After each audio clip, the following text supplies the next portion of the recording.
Hallgrímur, sigur í fyrsta leik á Norðurlandamótinu hérna í Södertälje. Hvernig svona fyrsta tilfinningin eftir leik? Bara frekar góð. Við vorum, komum okkur svona vel inn í leikinn og byrjum á smá rönni, duttum svo aðeins niður og fengum aftur rönn. En við þurfum að reyna að halda út allan leikinn, við hefum ekki missað þetta svona niður eins og við gerum þarna í öðrum leikjum. Mikil ákefð sem þið komið með inn í leikið og þið náðu í raun og að klára á sömu orku og rótira mikið á bekkinn og virðist geta spila bara 1 og upp í 12 leikmenn. Þetta er góður hópur sem þið eru með. Já, ég meina við erum með 12 manna hóp sem getur spilað mjög vel og getur spilað small ball og við erum með Leo sem er stór og getum sett hann inn í teginn þar og það er allir að sitja bunkinn þannig það sem skiptir máli.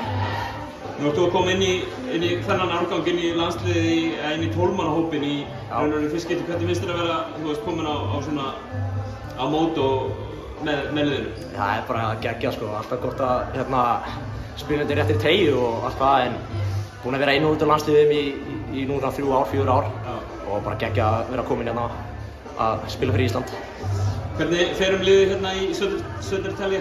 Það er heitt inn í herbergjunum en maður verður bara snemma á gátan í kvöld og það fer vel um okkur hérna.